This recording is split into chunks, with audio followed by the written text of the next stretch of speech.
Vamos orar, vamos curvar a nossa fronte. Pai Santo, nós te louvamos por esta manhã, te louvamos pela bênção e o privilégio de podermos estudar a Tua Palavra.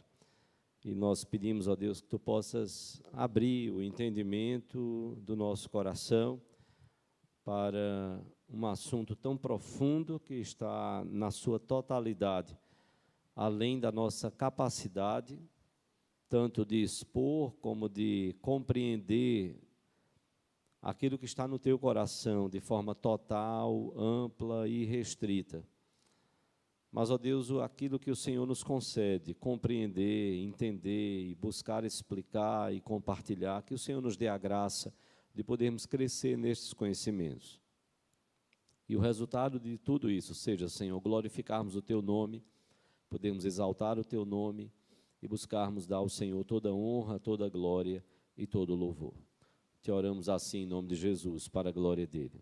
Amém, Senhor. Amém.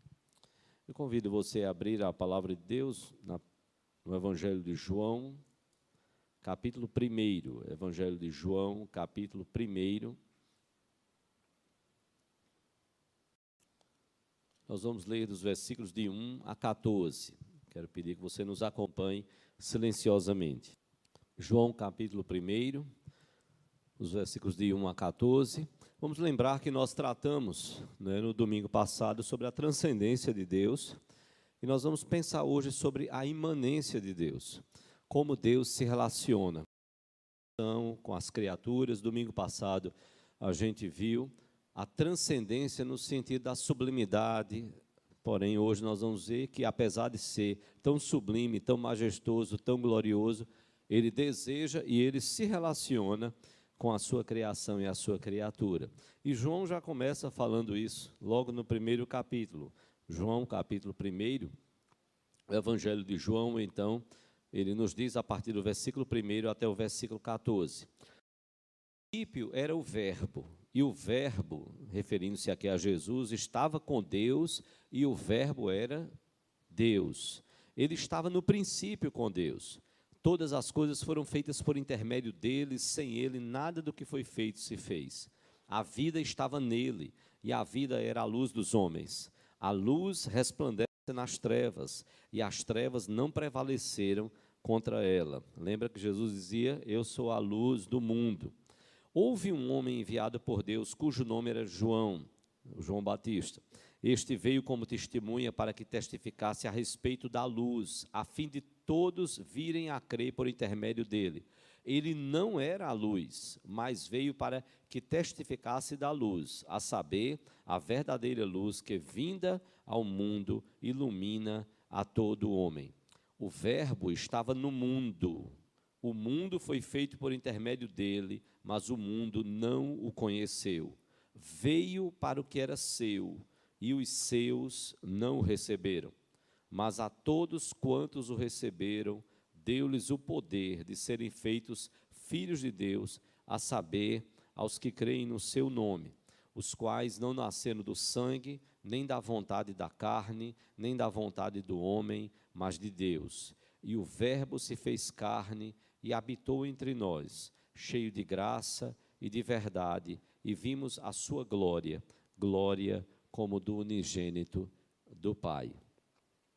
Eu quero começar primeiro lembrando o que nós falamos. Na lição passada, nós vimos como a transcendência de Deus, ela pode ser o fato de Deus ser majestoso, glorioso, todo-poderoso, como essa transcendência de Deus, ela pode ser mal compreendida e gerar a ideia de um Deus distante.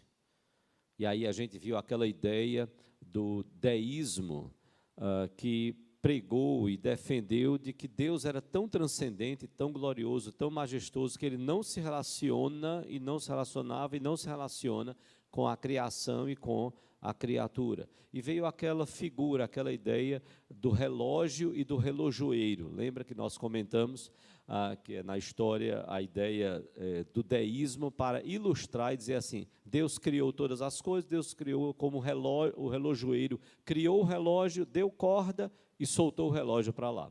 Ou seja, o relojoeiro não quer relação, não se relaciona com o relógio. Nesta lição agora, de hoje, nós veremos como, para combater essa ideia desse Deus tão glorioso, tão majestoso, tão transcendente, nós podemos ser levados para outro extremo. Se de um lado, na transcendência, a gente diz que, pela teologia e pelo ensinamento bíblico, que Deus é, de certa forma, completamente diferente, sublime, majestoso, muito diferente de nós e da sua criação. Por outro lado, querendo aproximar Deus da criação e do ser humano, a gente corre o risco de cometer o erro de igualar Deus ao ser humano. Tentando dizer, não, peraí, Deus não é tão distante assim. Deus não é insensível, como o deísmo quis passar essa ideia. E aí a gente pode correr o risco de praticamente igualar Deus ao ser humano. Diante das mais variadas tragédias e catástrofes, muitos teólogos eles têm questionado a soberania divina, afirmando que Deus não conhece o futuro. E isso é importante que a gente enfatize e diga que isso parte do mal, e a gente vai ter uma lição muito específica sobre isso, sobre a questão do mal no mundo, não é? E como isso é profundo, e tratarmos disso à luz do que a Bíblia nos ensina, logicamente. Os homens podem pensar, filosofar, certo? Mas o que é que a palavra de Deus nos ensina a respeito do mal? E aí, diante dessas catástrofes e diante das tragédias, alguns teólogos, então, questionam essa soberania divina e chegam a afirmar que Deus não sabe o futuro, que Deus não sabe o que vai acontecer lá no futuro. Você já viu aquela música? Eu, particularmente, acho muito bonita a música Aquarela, mas a gente tem que ter cuidado com o que a gente canta, o que a gente lê, a gente tem que refletir, sermos, de certa forma, críticos. Você lembra que a música de Aquarela, ela diz assim, o futuro ninguém sabe ao certo onde vai dar. Até como cristão, eu não posso cantar isso na sua integridade, dizer assim, não, o futuro eu não sei, onde é que isso vai dar? Não sei. Né? O futuro, ninguém sabe ao certo onde vai dar. Não, espera aí, a palavra de Deus nos fala sobre o futuro. E Deus nos revela sobre o futuro. Então, eu não posso cantar na sua integridade de que eu não sei onde vai dar. Segundo a palavra de Deus, sabemos aquilo que Deus nos revelou. Mas aí os teólogos dizem, não, Deus não sabe o que vai acontecer no futuro. E isso, alguns teólogos afirmam isso, partindo de duas premissas. A primeira premissa e o primeiro questionamento é, se Deus conhece o futuro, e mesmo assim Ele permite as tragédias, então Deus não é todo-poderoso por não poder evitá-las.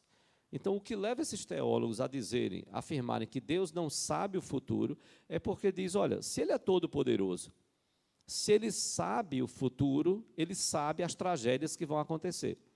E se Ele não tem poder para evitá-las, então é porque Ele não sabe o que vai acontecer. Ele não é todo-poderoso? Ele não sabe. Como Ele não sabe, de repente a tragédia aconteceu, pronto. Então, Ele não sabe o que virá no futuro. A outra premissa e a outra ideia é, se Deus é todo-poderoso e mesmo conhecendo o futuro,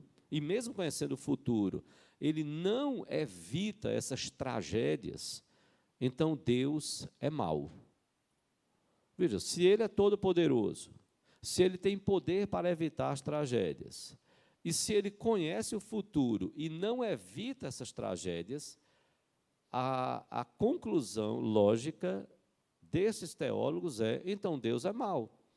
Ele tem todo o poder, Ele conhece o futuro, e Ele não evita as tragédias, então Ele é mau.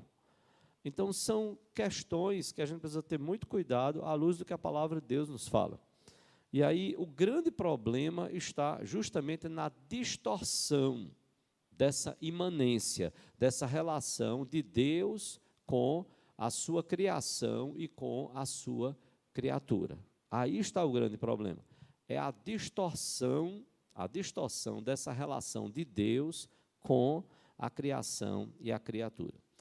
Um primeiro ponto que nós queremos colocar, à luz do que a Bíblia nos ensina, é que, diferentemente da ideia do deísmo, que Deus não se importa, não. Nós precisamos afirmar aquilo que a Bíblia diz. Muito pelo contrário, Deus se importa com a sua criação e com as criaturas.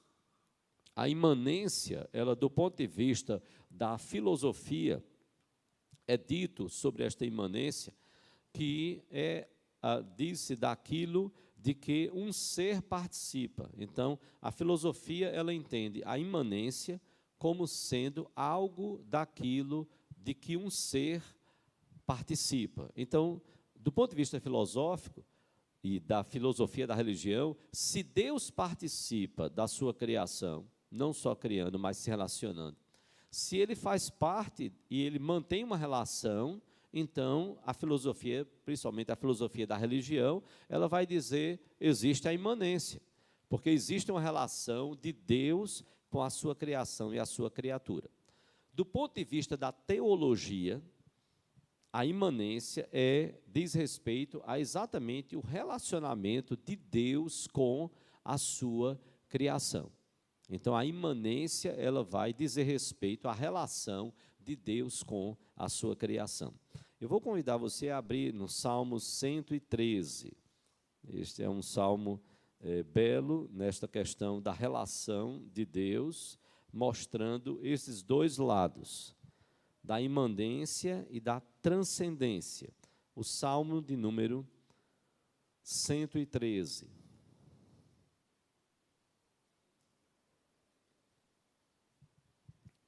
Eu vou pedir para alguém ler, você espera o microfone chegar até você.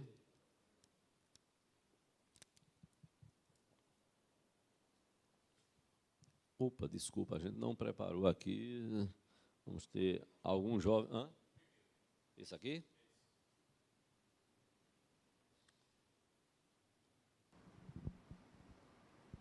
Pediu o jovem, chegou o jovem. Então você fica de pé aí, o microfone chega até você. Vamos ver aí o Salmo 113, e eu vou pedir que seja lido aqui dos versículos de 1 a 5. E depois a gente faz um comentário e depois a gente lê de 6 a 9. Aleluia! Louvai, servos do Senhor, louvai o nome do Senhor. Bendito seja o nome do Senhor, agora e para sempre. Do nascimento do sol até ao ocaso, louvado seja o nome do Senhor. Excelso é o Senhor, acima de todas as nações, e a sua glória acima dos céus.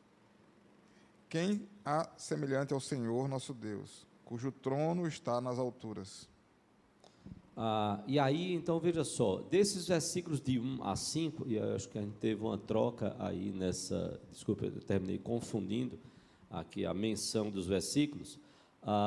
Os versículos de 1 a 5 nos mostram a transcendência de Deus. Veja como a Bíblia diz, aleluia, louvai, servos do Senhor, louvai o nome do Senhor, bendito seja o nome do Senhor agora e para sempre. Aí veja, ele diz, do nascimento do sol até ao ocaso, louvado seja o nome do Senhor. Excelso é o seu nome, acima de todas as nações, e a sua glória acima dos céus. E aí o salmista vai questionar, quem há semelhante ao Senhor nosso Deus, cujo trono está nas alturas, cujo trono está nas alturas. Então, os versículos de 1 a 5 vão falar desta transcendência, que Deus é majestoso, Deus é glorioso, Deus é soberano, acima de todas as criaturas e a sua criação. Então, de 1 a 5, só trocando aqui o que está projetado, de 1 a 5 vai nos falar sobre a transcendência de Deus. Deus é diferente, Ele não é igual à sua criação e a criatura.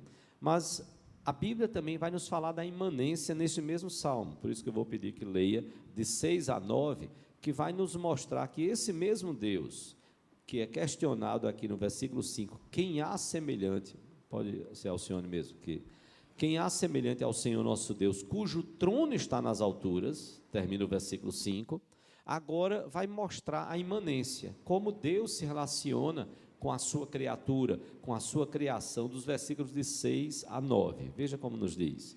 Que se inclina para ver o que se passa no céu e sobre a terra. Pode ler até o 9. Ele ergue do pó o desvalido e do montouro o necessitado, para o assentar ao lado dos príncipes. Sim.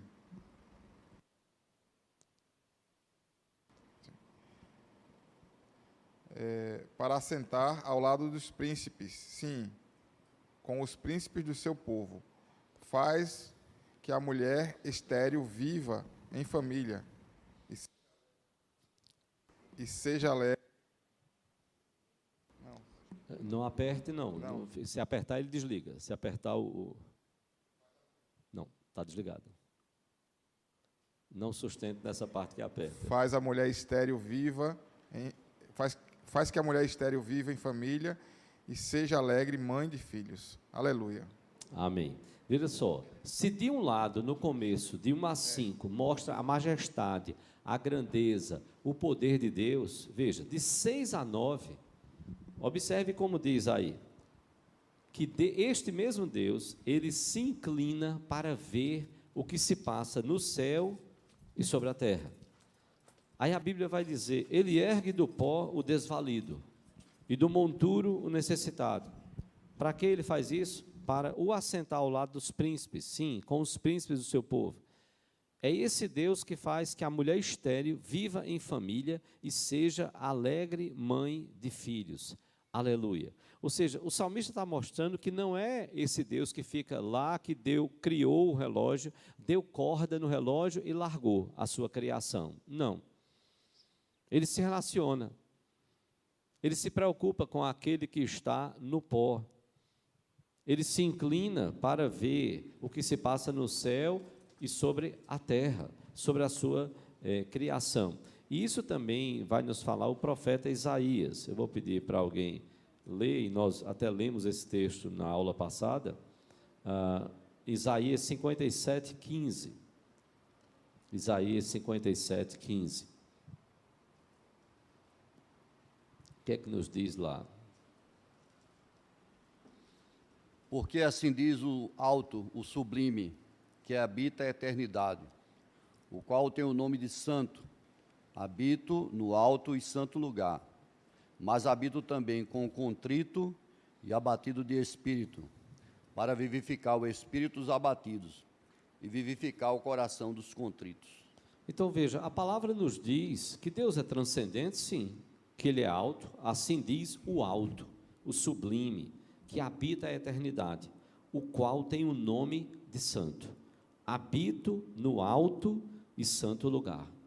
Mas aí o profeta vai dizer, mas habito também com o contrito e abatido de espírito, para vivificar o espírito dos abatidos e vivificar o coração dos contritos. Então, a palavra de Deus vai falar que Deus é soberano, grandioso, majestoso, sim, mas Ele não está só lá, Ele se relaciona com a sua criação e com a sua criatura. A palavra vai falar da transcendência de Deus, mas também da imanência de Deus, que Deus então se relaciona com a sua criação e a sua criatura.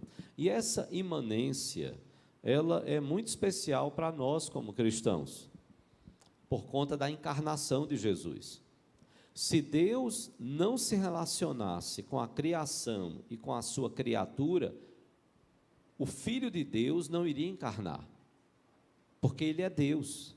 E a Bíblia diz que em Jesus habita corporalmente, toda a plenitude da divindade, diz Paulo aos Colossenses, diz o escritor, aos Hebreus, e diz Paulo também nas suas epístolas, nele habita corporalmente toda a plenitude da divindade.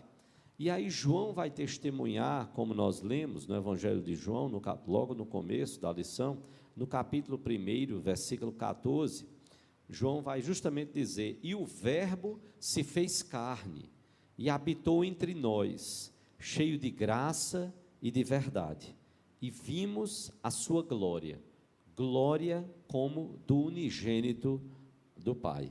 É muito profundo o que João fala aqui. Primeiro que ele diz, antes ele vai falar sobre o verbo, e ele começa justamente dizendo, no princípio era o verbo, e o verbo estava com Deus, mas ele não só estava, João vai dizer, e o verbo era Deus, não é Deus Pai, Deus Filho e Deus Espírito Santo? Era isso que os judeus não entendiam. Não, Jesus é um grande pode ser um grande profeta, mas Deus ele não é não. Nós só temos um Deus, é verdade, nós cremos em um só Deus que subsiste em três pessoas, Deus Pai, Deus Filho e Deus Espírito Santo. Quem encarnou não foi o Pai, quem encarnou não foi o Espírito, quem encarnou foi o Filho de Deus, ele encarnou. E não só por isso nós nos relacionamos e Deus se relaciona conosco, não é só por meio de Jesus. Deus Pai se relaciona conosco, Deus Espírito se relaciona conosco e Deus Filho também. Então essa imanência, ela é muito importante. Não é só nós defendermos a transcendência de Deus, que Deus é glorioso, majestoso, mas é defendermos também a imanência. Deus se relaciona conosco, porque se não houvesse essa imanência, repito, não haveria encarnação. Jesus não teria encarnado, ele não teria morrido na cruz por nós e nós não seríamos salvos. E Paulo vai falar isso lá em Filipenses 2. Vou pedir para alguém ler. Filipenses capítulo 2, os versículos de 6 a 8. Veja como Paulo, depois de convertido, ele que perseguiu a igreja, tudo, veja como Paulo vai falar sobre essa imanência, como Deus se relaciona conosco por meio de Jesus. Filipenses 2, de 6 a 8. Pois ele, subsistindo em forma de Deus, não julgou como usurpação o ser igual a Deus. Antes, a si mesmo se esvaziou, assumindo a forma de servo, tornando-se em semelhança de homens, e conhecido em figura humana. A si mesmo se humilhou, tornando-se obediente até a morte e morte de cruz. Certo, 8, isso, exatamente. Veja, Paulo chega e diz que nós devemos ter o mesmo sentimento que houve também em Cristo, no versículo 5, e aí ele diz que sentimento é esse? Como Cristo foi humilde e como ele se entregou. Paulo então vai dizer, pois ele, subsistindo, e aí essa expressão também é usada na confissão de fé e na afirmação que nós fazemos da Trindade. Um só Deus que subsiste. Os três têm a mesma essência. Deus Pai, Filho e Espírito Santo. Pois ele, subsistindo em forma de Deus, não julgou como usurpação o ser igual a Deus. Cristo não foi tomado de um orgulho e de uma soberba que dissesse, não, eu não vou encarnar. Que dissesse ao Pai e ao Espírito Santo, não, não vou encarnar. Para que eu vou encarnar? Eu vou encarnar o quê? Para sofrer? Mas eu não pequei. Não, ele não teve esse sentimento. Muito pelo contrário, ele encarnou para cumprir toda a lei de Deus, para sofrer as consequências do nosso pecado e para pagar o preço que nós deveríamos pagar, de receber a ira de Deus por causa dos nossos pecados. Então, Paulo diz que ele não usou como usurpação ser igual a Deus, antes a si mesmo se esvaziou, assumindo a forma de servo, tornando-se em semelhança de homens e reconhecido em figura humana. A si mesmo se humilhou, tornando-se obediente até a morte e morte de cruz. Então mostra como Deus, em Cristo Jesus, o Filho de Deus, como Deus se relaciona com a sua criação e com as suas criaturas. E Jesus então encarna para morrer pelos nossos pecados. Então não é aquele Deus transcendente puramente, mas é o Deus também imanente, que se relaciona, que encarna para morrer por nós. Então, em primeiro lugar, é importante que a gente tenha muito essa clareza. Deus se importa conosco? Sim. Isso está revelado na Bíblia. Isso só citando esses pouquinhos de textos, fora tantos outros textos, que a palavra de Deus vai nos mostrar o quanto Deus se importa conosco. E aí nós vamos tratar de algumas distorções teológicas dessa imanência. Se Deus se importa conosco, e cremos que Ele se importa por sua palavra, se Deus não é só transcendente, glorioso, majestoso, mas Ele é também imanente, Ele se relaciona com a sua criação e criaturas, que perigos nós temos e que distorções nós temos dessa imanência, como a história vai então nos mostrar. Uma primeira distorção e que a lição nos apresenta é o chamado teísmo aberto ou teologia relacional.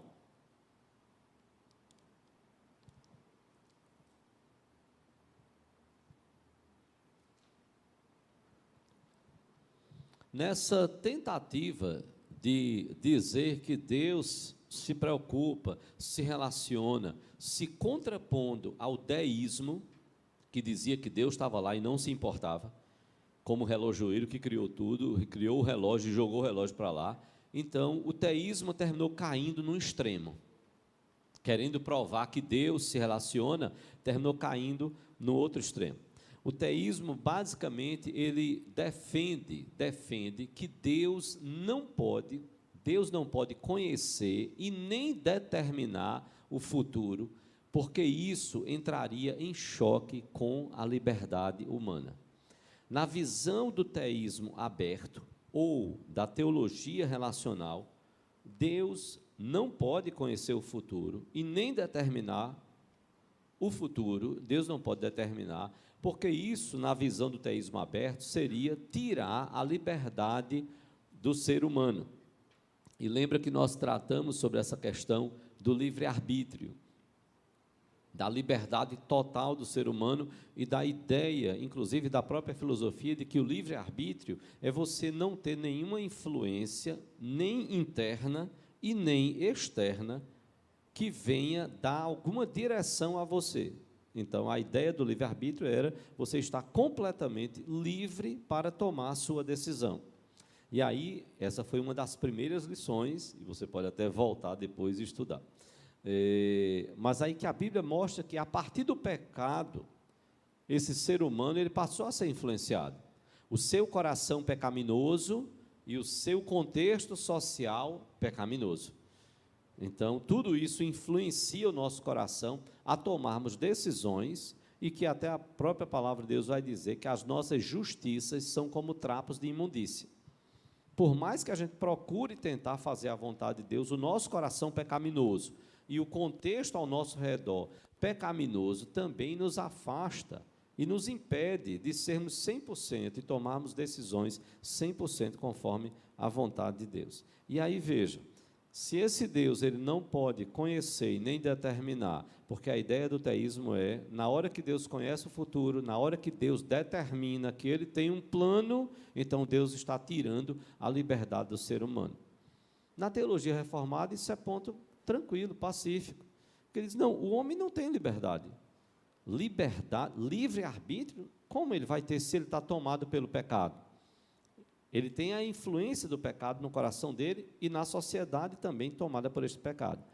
Nesta visão também, Deus não pode conhecer o futuro, na visão do teísmo aberto.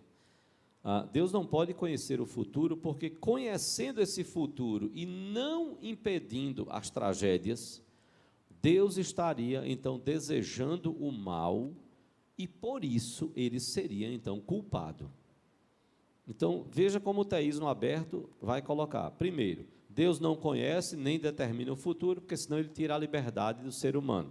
Segundo, Deus não conhece nem determina o futuro, porque se ele conhecesse o futuro, se ele conhecer o futuro e ele não impedir as tragédias, então é porque ele é um Deus mau. E ele então seria culpado por conhecer e não impedir essas tragédias. Veja o problema das distorções pela questão de como compreendemos essa imanência de Deus. Deus, então, nessa visão do teísmo aberto, ou da teologia relacional, Deus, então, teria renunciado à sua soberania. Em favor de quê? Em favor de ter relacionamentos considerados verdadeiros com o ser humano, mantendo, então, esse futuro em aberto, para que o homem possa fazer uma escolha verdadeira, de crer e obedecer a ele ou não. E alguns teístas abertos, eles chegam a passar uma ideia tipo assim, como se Deus chegasse e dissesse, gente, é o seguinte, eu não sei o que vai acontecer no futuro, eu estou convidando a humanidade a construir esse futuro comigo. Eu não sei o que virá pela frente. Então, vamos nos unir, Deus e humanidade.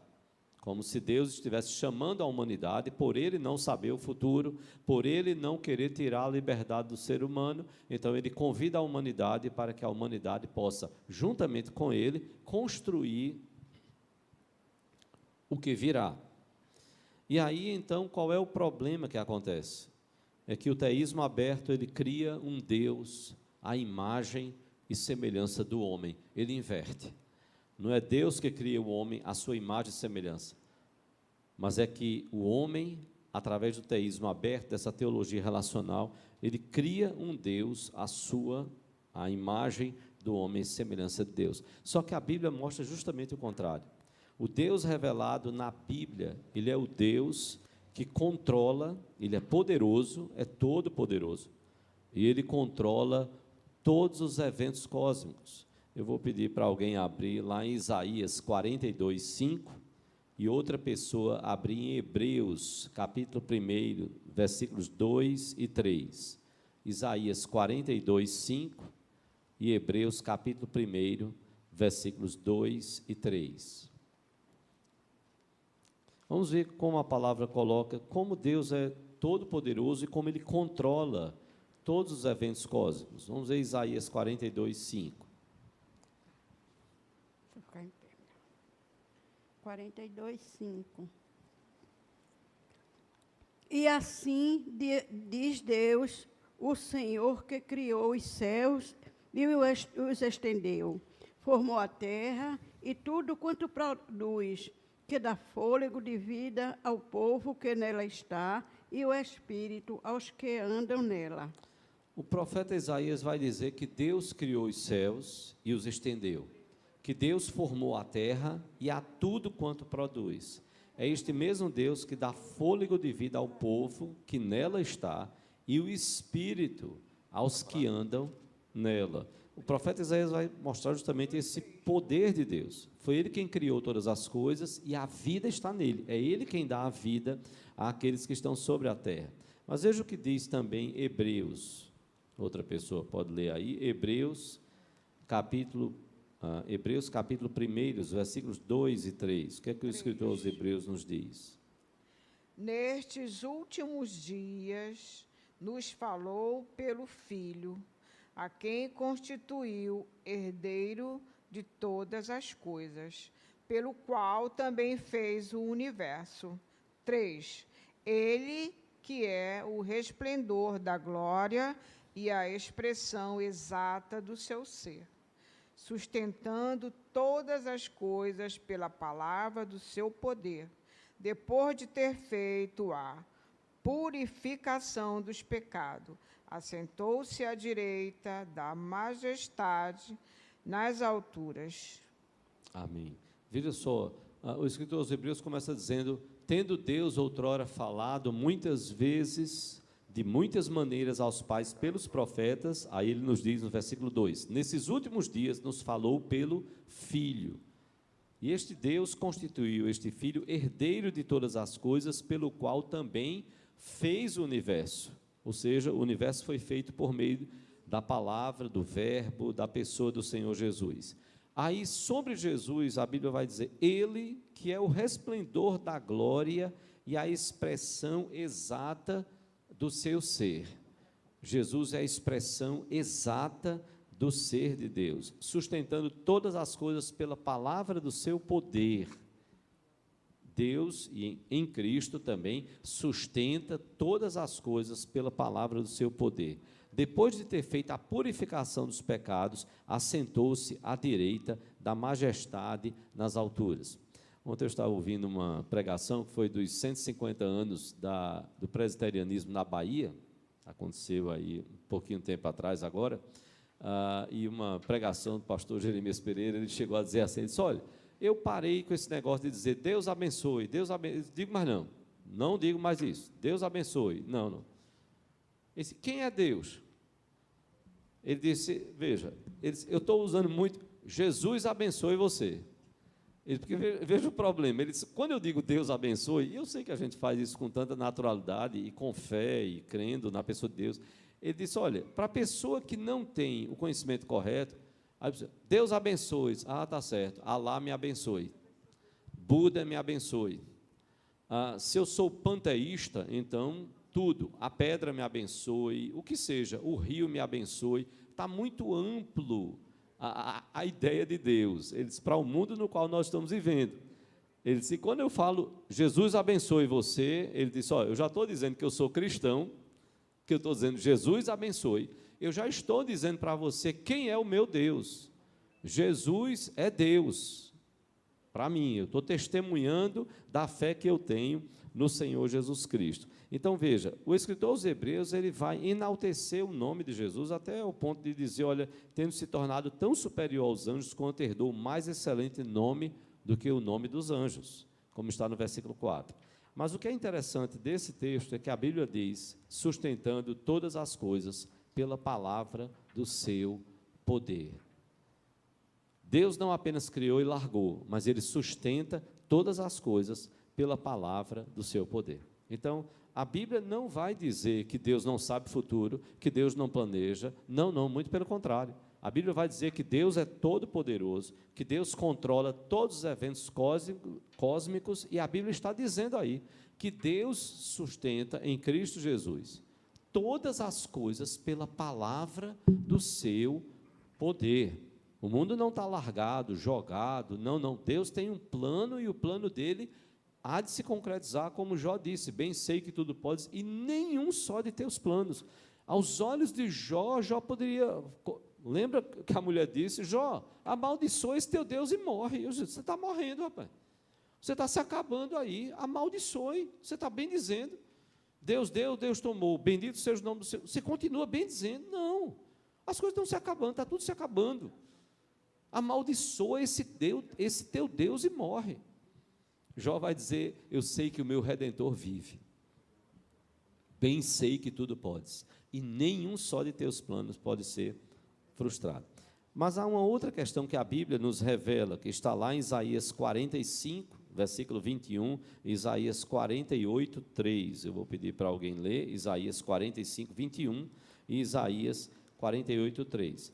É que Deus conhece e anuncia tudo quanto vai acontecer, porque Ele, Deus, é todo-poderoso para determinar e garantir que o futuro, de fato, aconteça conforme o que Ele planejou. Veja como a Bíblia vai nos dizer aí, em Isaías 45, 21, e depois Isaías 48, 3. Pode ser a mesma pessoa. Isaías 45, 21, e depois Isaías 48, 3. Isaías 45, 21. Declarem e apresentem as suas razões, que tomem conselho uns com os outros, quem ouvir isto desde a antiguidade. Quem desde aquele tempo anunciou? Será que não fui eu, o Senhor? Pois não há outro Deus além de mim. Deus justo e salvador não há além de mim. Observem só uma paradinha antes da gente ver o 48. Olha como Deus coloca. Declarai e apresentai as vossas razões, que tomem conselho uns com os outros. Quem fez ouvir isto desde a antiguidade? Quem desde aquele tempo o anunciou? Deus está fazendo perguntas aqui retóricas, porque Ele mesmo tem a resposta, Ele está dizendo, porventura, não o fiz eu, o Senhor? Ele está dizendo, não fui eu que fiz, fui eu que anunciei, fui eu que disse a vocês o que iria acontecer. Aí Deus diz, pois não há outro Deus, senão eu. Deus justo, isso é importante, Deus que é fiel, que é justo, que é perfeito, em quem não há sombra de variedade, de treva nenhuma, Deus justo e salvador, não há além de mim. E aí veja o que nos diz Isaías 48, 3. Desde a antiguidade anunciei as primeiras coisas, a minha boca as pronunciou e eu as fiz ouvir. De repente agi e elas se cumpriram. Veja como Deus diz através do profeta, as primeiras coisas desde a antiguidade, as anunciei. Deus está dizendo, eu anunciei desde a antiguidade, as primeiras coisas. Eu fui anunciando cada uma delas. Sim, pronunciou-as a minha boca, diz o Senhor através ali do profeta. e eu as fiz ouvir. Eu pronunciei, eu fiz com que as pessoas ouvissem o que eu estava pronunciando, sim. De repente, eu agi. Eu agi e elas se cumpriram. Ou seja, o que a palavra está mostrando é que Deus conhece e Deus anuncia tudo quanto vai acontecer, porque Ele é todo-poderoso para determinar e garantir que o futuro aconteça conforme o seu plano eterno, o que Ele estabeleceu. Ele tem um plano e Ele está cumprindo este plano. Então, o primeiro problema está, a primeira distorção é desse teísmo aberto, é dessa teologia relacional que, querendo mostrar que Deus se relaciona, eles, olha, Deus abriu mão da soberania, Deus não quer mais ser soberano, Deus não quer determinar futuro, Deus não quer ter plano nenhum, não, Ele quer puramente se relacionar com o homem, Ele está chamando o homem para dar um jeito nisso que está aí tudo, e Ele quer organizar, então, esse futuro nessa relação aberta com esse ser humano. Mas não é isso que a palavra de Deus nos fala. O outro problema que nós temos é a identificação, a outra distorção dessa ideia da imanência de Deus se relacionar com o ser humano, é a identificação de Deus com Satanás. Se nós não compreendermos bem essa relação de Deus conosco, a imanência de Deus, isso pode fazer com que a gente não tenha entendimento para diferenciar a ação de Deus e a ação de Satanás. E aí termina confundindo. E aquilo que Satanás está agindo pelo mal, a gente vai achar que, num certo sentido, é Deus que está abençoando daquela forma e que a gente deve apoiar.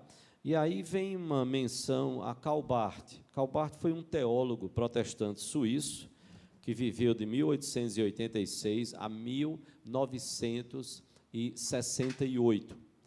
E Karl Barth, ele citou, então, este erro de confundir a ação de Deus com a ação de Satanás. Em 2 episódios da Alemanha, onde cristãos eles foram levados a apoiar movimentos na Alemanha, pensando que estavam agradando a Deus e pensando que estavam tendo a bênção de Deus. Que 2 movimentos foram esses? Um primeiro movimento que teve o apoio de cristãos, e cristãos estavam achando que Deus estava abençoando aquele movimento. E aí eu preciso lembrar a você que a gente tratou sobre a livre agência. O homem é livre para agir dentro do seu limite, e ele não consegue ser perfeito porque o pecado tomou o seu coração, e ele termina agindo para o mal por conta da influência do pecado. Então vem a livre agência. Ele age livre até certo ponto, porque ele tem a influência do pecado. E ele não pode atribuir a Deus. Ele age porque o seu coração é pecaminoso. O seu coração foi tomado pelo pecado. E ele quer agir assim. Ele quer agir assim.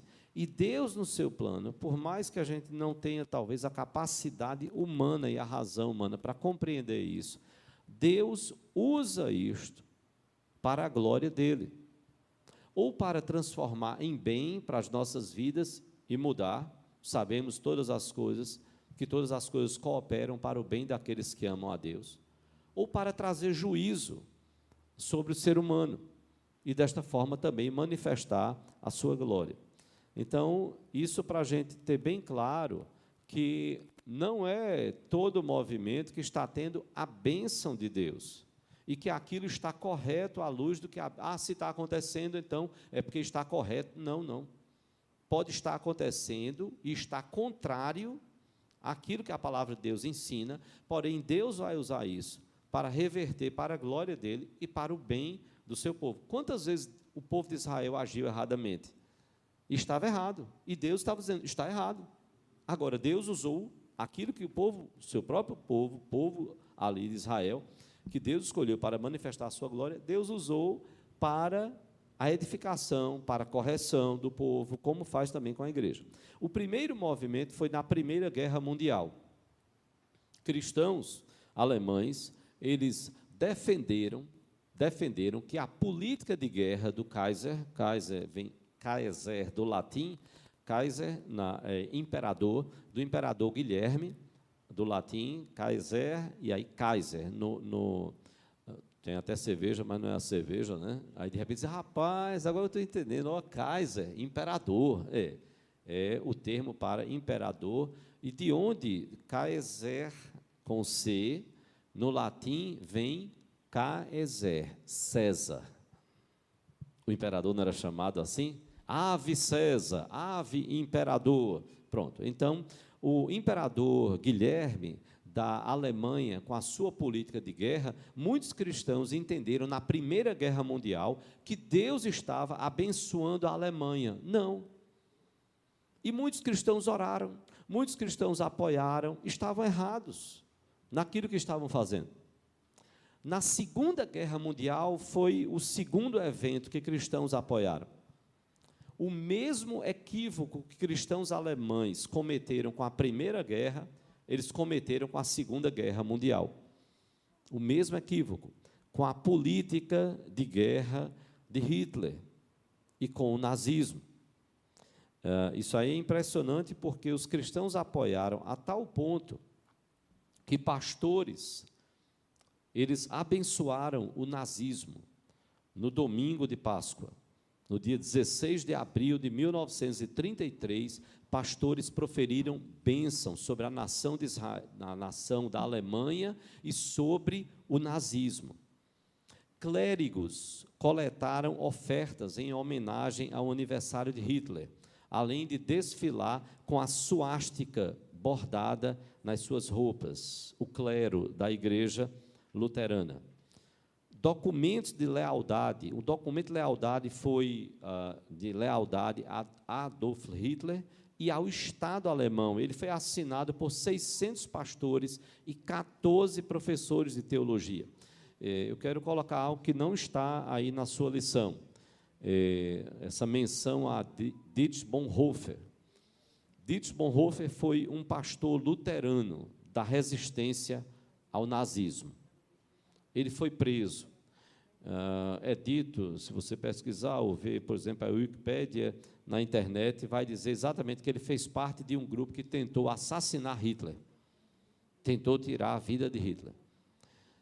Dietrich Bonhoeffer, como pastor luterano, que tentou resistir ao nazismo, ele foi preso e ele foi enforcado pouco tempo antes de Hitler se suicidar. Então, veja, a igreja terminou apoiando o movimento nazista e apoiando a Hitler e achando que Deus estava abençoando a nação da Alemanha. Com isso, nós queremos chamar a sua atenção para que você não ache que tudo está tendo, de certa forma, a bênção de Deus, que aquilo agrada ao coração de Deus. Não, agradar é uma coisa. Deus usar e reverter aquilo dali para a glória dele é outra coisa. Por exemplo, o povo de Israel passou 430 anos de cativeiro lá no Egito.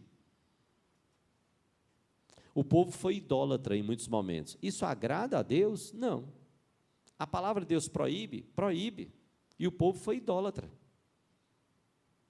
E aí o que é que Deus faz?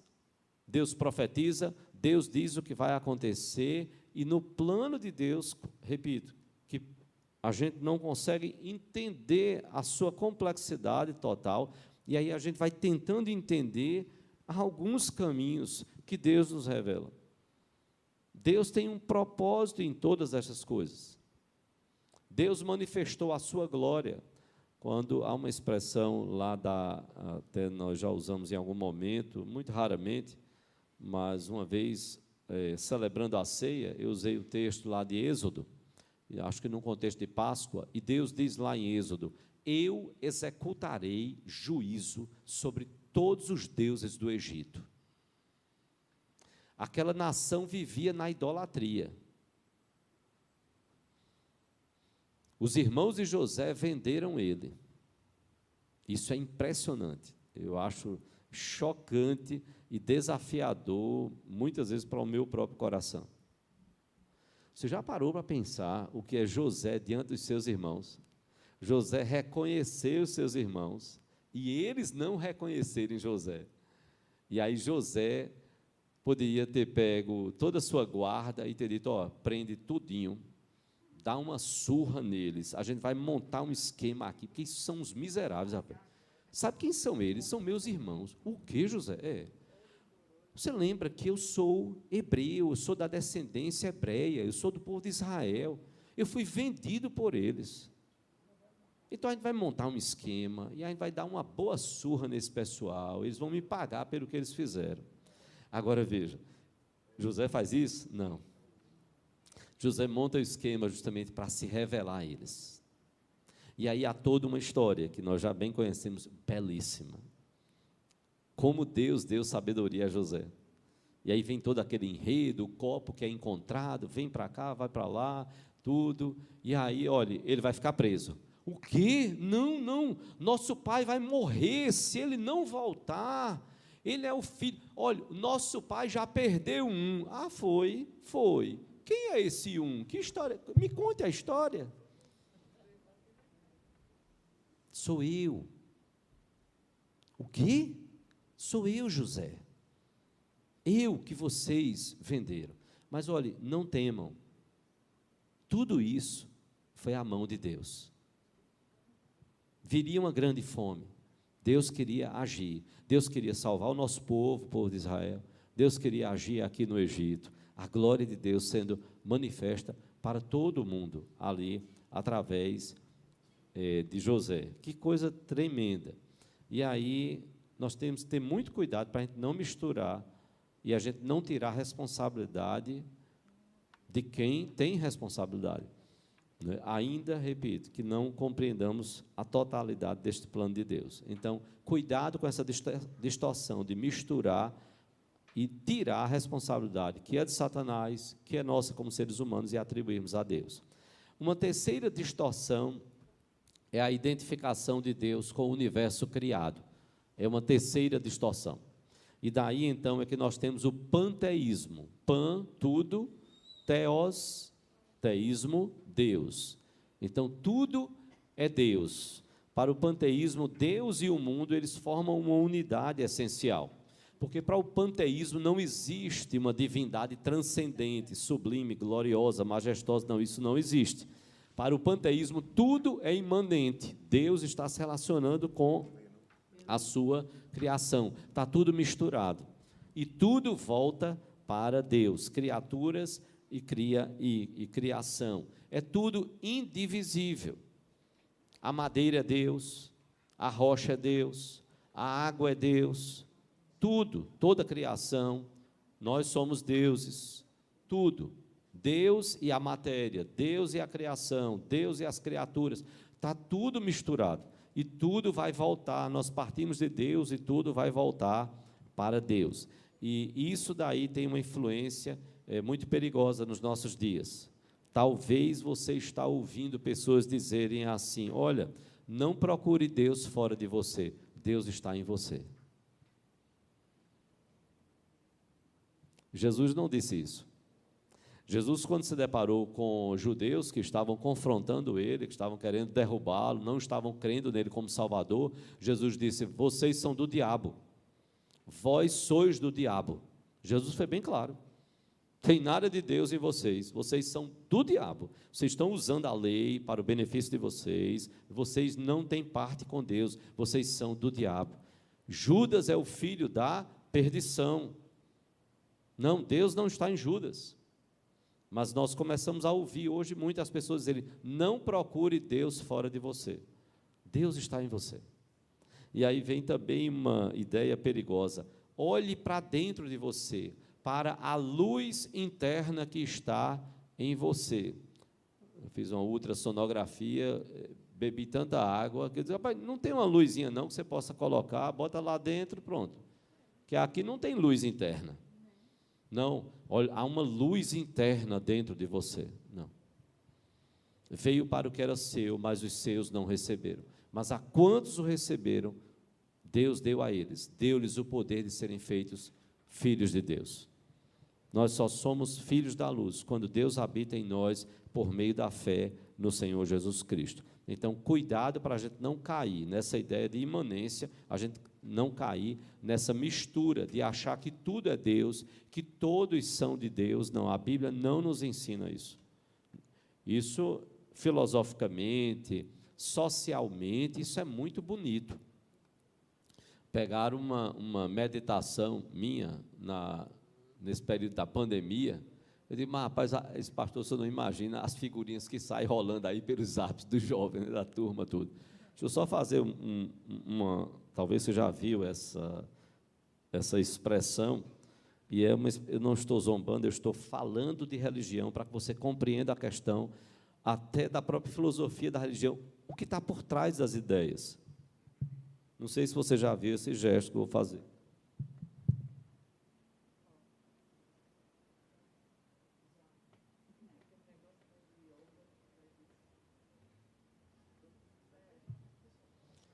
Aqui são duas expressões. Quando eu coloco esta mão aqui na linha do peitoral, eu estou dizendo que o Deus que habita em mim saúda o Deus que habita em você. Quando eu coloco acima da cabeça, eu estou dizendo que o Deus que está sobre todos nós, que Ele nos abençoe. Namastê. E é da filosofia religiosa, oriental, indiana. Veja, nós temos que ter muito cuidado. Onde está o Deus que habita em mim, saúda o Deus? Não, esse não é um ensinamento bíblico. Eu fui orientado a saudar com a paz de Cristo. A paz do Senhor Jesus seja convosco. Foi isso que ele falou, o próprio Senhor Jesus Cristo.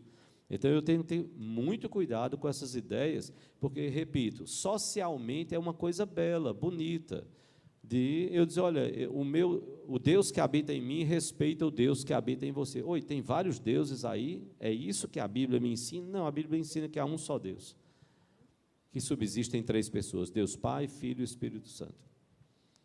E se eu tiver com alguém que pensa dessa forma ou que fala alguma coisa, ora, eu posso, em amor, mostrar a ela o que eu creio. Eu não preciso agredir ela, eu não preciso zombar dela. Não, muito pelo contrário. Eu preciso demonstrar a ela o amor de Deus, para que ela não pense que eu estou zombando. Não, eu não quero que ela continue com aquele entendimento errado. E eu vou dizer por que está errado, porque a Bíblia não ensina desta forma. E porque eu creio que a Bíblia é a palavra de Deus e que não existem muitas palavras por aí que terminam se contradizendo entre elas, não. Porque a Bíblia é a palavra de Deus, assim cremos, assim falamos, assim pregamos. Então, cuidado para não identificar Deus com esse universo criado. Por último, 2 pontos finais. Primeiro, a importância dessa doutrina da imanência. Por que é importante defendermos a imanência, que Deus se relaciona com a criação e com a criatura? Em primeiro lugar, é que se Deus não fosse imanente, preste bem atenção, se Deus não fosse imanente, Ele não poderia relacionar-se conosco. Segunda importância, nós somos cristãos teístas, cremos em Deus, não abertos. Nós não estamos naquela teologia relacional, não, nós não somos teístas abertos. Então, nós somos cristãos teístas não abertos, que nós cremos, primeiro, na transcendência de Deus, que Ele é sublime, poderoso, glorioso, que essa transcendência que rejeita o deísmo que nega a imanência, que Deus se relaciona. Não, Deus é o relojoeiro, Ele não quer relacionamento com a sua criação e criatura. O deísmo nega a providência de Deus, o deísmo nega a personalidade de Deus, o deísmo nega a revelação especial de Deus, que é a sua palavra. E, por fim, o deísmo nega, pior ainda, o amor de Deus, que Deus nos amou. Então, nós somos teístas, porém, não abertos. Nós cremos que Deus é soberano, glorioso, majestoso, que Ele é incomparavelmente diferente de mim, de você e de toda a criação. E é o que a Bíblia nos diz, os pensamentos dele, os caminhos dele, são muito mais elevados, mais altos do que é a distância entre a terra e os céus. Em segundo lugar, nós somos teístas não abertos, que nós cremos, sim, na imanência de Deus. Não só que Ele é na transcendência, que Ele é glorioso, majestoso, mas nós cremos no Deus que é imanente, que se relaciona conosco. Sim. E aí, desta forma, este Deus que se relaciona, que nós cremos nessa relação, nessa imanência, nós cremos pela palavra, porém, nós negamos esse teísmo aberto. Que Deus, para se relacionar, precisa abrir mão. Deus não precisa abrir mão. Nós negamos o teísmo aberto e negamos o panteísmo. O que nos faz afirmar também o seguinte: Deus não precisa renunciar a nenhum dos seus atributos. Ele não precisa deixar de ser soberano para se relacionar conosco. Jesus não deixou de ser Deus, continuou sendo Deus. Ele abriu mão momentaneamente da sua glória e assumiu a forma de homem, mas ele não deixou de ser Deus. Nós continuamos crendo no que a Bíblia fala, nessa dupla natureza. Como é que ele iria conhecer o coração do ser humano, saber dos seus pecados, saber dos seus pensamentos, se ele não fosse Deus? Ele não deixou de ser Deus. Então, Deus não precisa abrir mão dos seus atributos, porque Ele é perfeito, para que Ele possa se relacionar soberana e verdadeiramente. Deus se importa assim conosco, para que Ele possa se relacionar soberana e verdadeiramente com a criação e a criatura. Você lembra o que é que diz Romanos 5,8? Eu fui levado também a decorar na adolescência. Romanos 5,8 diz lá: mas Deus prova o seu amor para conosco, pelo fato de ter Cristo Jesus morrido por nós, sendo nós ainda pecadores. Ou seja, Deus se relaciona conosco. Ele não é aquele Deus só transcendente, não. Ele é o Deus presente, Ele é o Deus imanente, que quer relacionamento com a criação e a criatura. E aí, essa parte da importância, para a gente depois pular para a aplicação, eu quero terminar com uma frase de João Calvino, quando ele comenta o Salmo de número 11, os versículos 4 e 5, Calvino diz o seguinte: a glória de nossa fé é que Deus, o Criador do mundo, não descarta nem abandona a ordem que Ele mesmo, no princípio, estabelecera. Deus não abandonou o relógio, Deus não abandonou a criação e a criatura ao bel prazer da criação e da criatura ou das leis que Ele estabeleceu. Não. Deus continua cuidando das leis que Ele estabeleceu. A glória de nossa fé é que Deus, o Criador do mundo, não descarta nem abandona a ordem que Ele mesmo, no princípio, estabelecera. Aí eu quero trazer uma aplicação que, de certa forma, eu não estou seguindo totalmente a aplicação que está aqui na lição, mas eu gostaria de só colocar algo que eu acho que seja também igualmente importante. É que a grandeza do nosso Deus, ela se revela até mesmo no seu olhar, no olhar dele, de misericórdia, em enviar o seu único Filho para encarnar e se fazer um de nós. O seu olhar e misericórdia em dar-nos uma grande família, que é a Igreja do Senhor Jesus, na qual nós fomos colocados pela ação do Espírito Santo de Deus, e por fim, esse olhar de misericórdia, de nos salvar, levando-nos para o lar eterno do Pai. Eu quero envolver aqui as três pessoas da Trindade, se você percebeu bem, como aplicação para as nossas vidas desta imanência de Deus, que Deus se relaciona conosco. É que esse olhar de misericórdia de Deus mostra a grandeza do nosso Deus, a despeito das nossas falhas, limitações, pecados. O Filho dele encarnou para se fazer um de nós, para nos dar uma grande família, que é a Igreja do Senhor Jesus, unindo judeus e gentios, chamados pela graça de Deus e misericórdia do Senhor.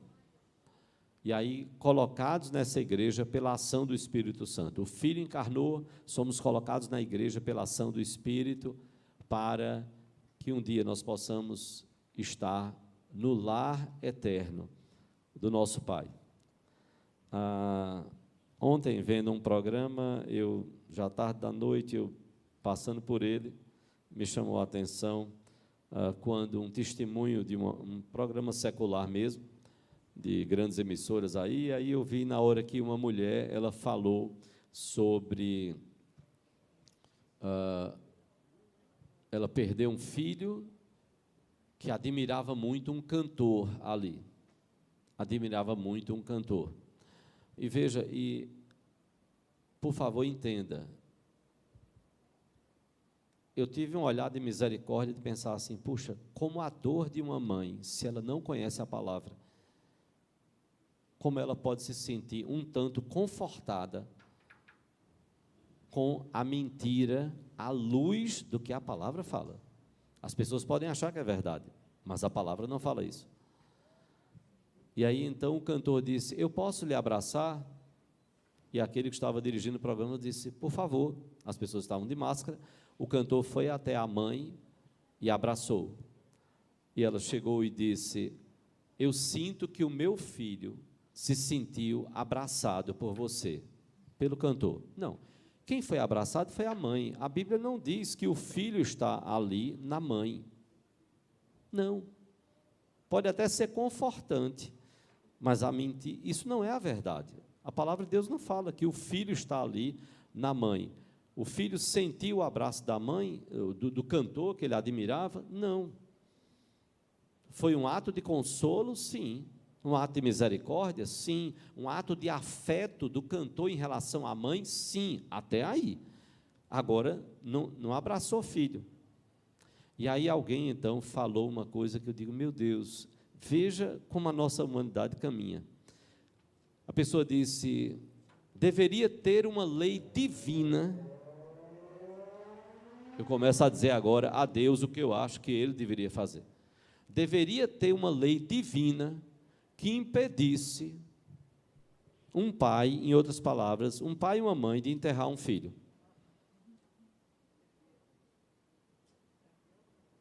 Deveria ter uma lei divina. Ou seja, então Deus não está sabendo estabelecer as coisas. Ele deveria saber que é muito doloroso. Que é muito doloroso para um pai e uma mãe perder um filho.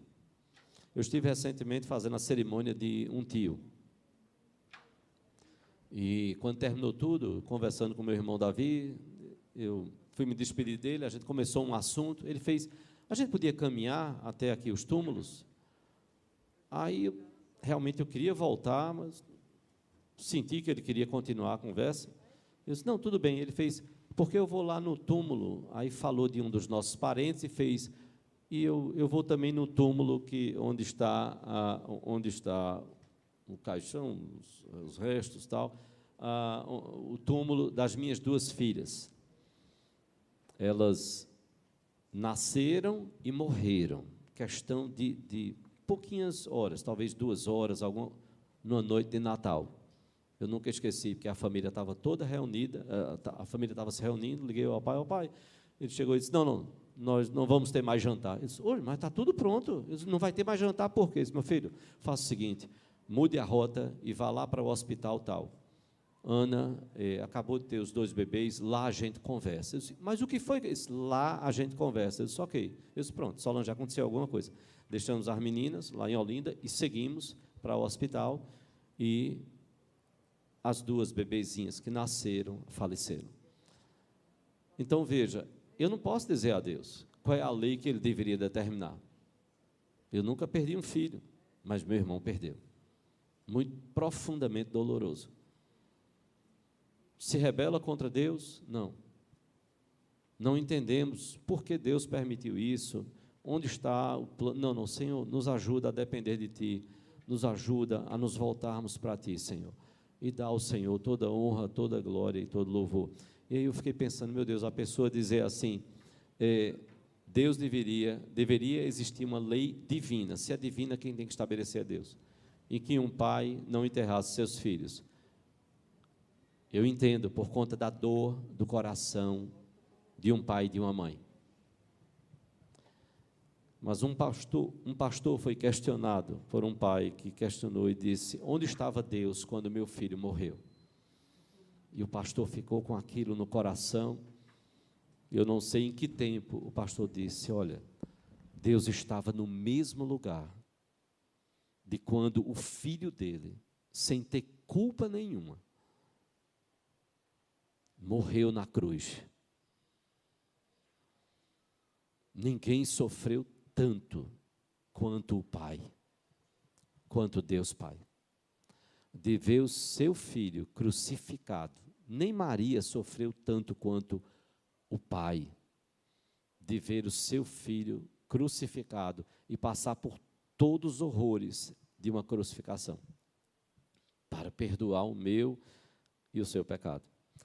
Então, profundamente doloroso, sem dúvida alguma, sim, nós não estamos tirando a dor, mas nós podemos parar e dizer: puxa, Deus Pai sofreu, a ponto de Jesus dizer: Deus meu, por que me desamparastes? E teólogos chegam a dizer: olha, é como se Deus tivesse virado o rosto para não contemplar no seu Filho todo o pecado e o que ele sofreu, não é por nós. Eu quero parar para abrir diante do que foi colocado hoje, para a gente ver alguma dúvida que tenha ficado no seu coração em relação a este assunto da imanência, que Deus se relaciona conosco. Se ficou alguma dúvida, eu vou pedir para você ficar de pé, o microfone chega a você e você coloca a sua dúvida. Hoje a gente teve a ceia, terminamos prolongando um pouco mais. Vá, começa com você. Vamos lá. Então eu vou falar. Depois Pedrão. É que ele quer falar também. Vamos lá. Veja, pastor,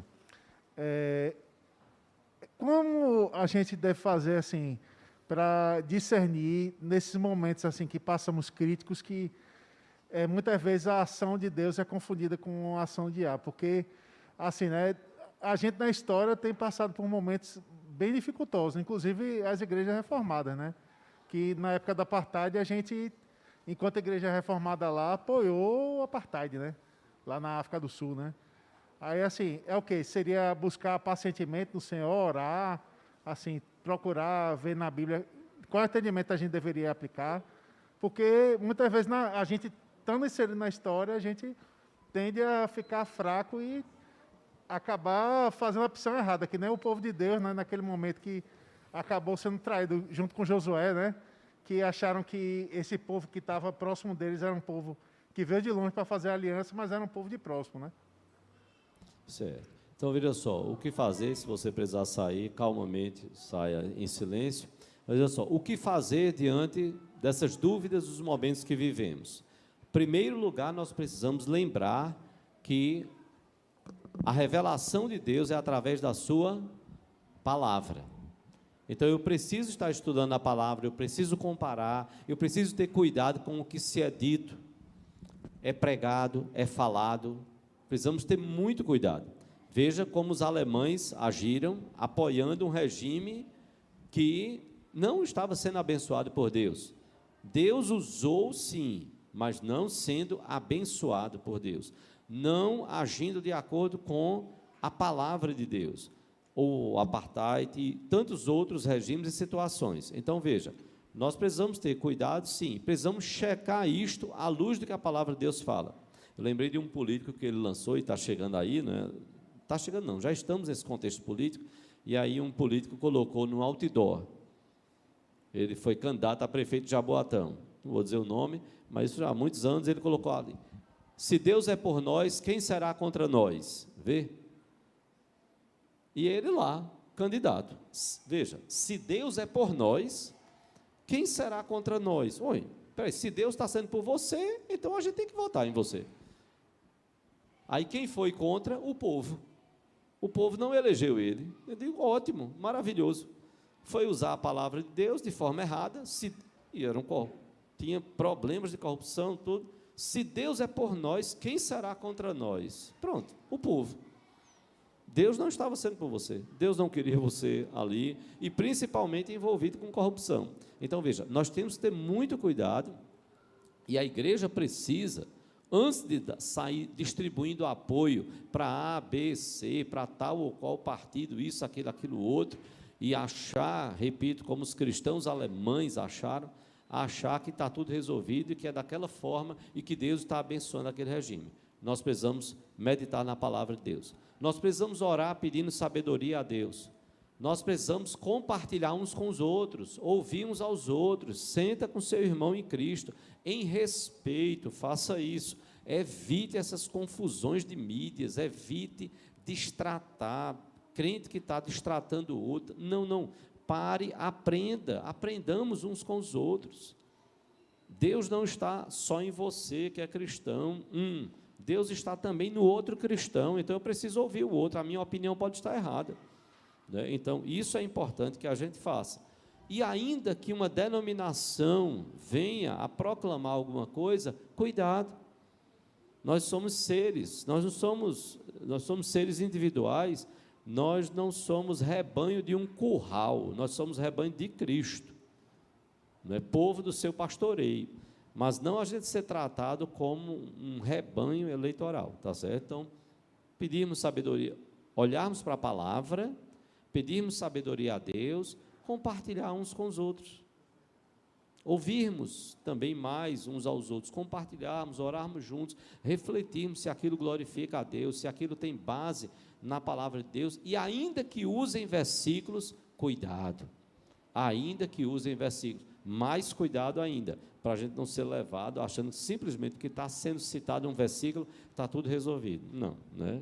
Cuidado. Dúvida.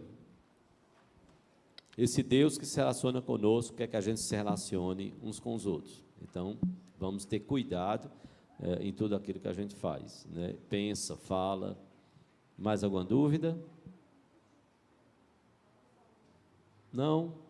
Bom almoço para você, que Deus abençoe a todos. Vamos voltar no próximo domingo com uma lição muito preciosa. Só Deus salva. Muito preciosa esta próxima lição. Por favor, leia, muito importante.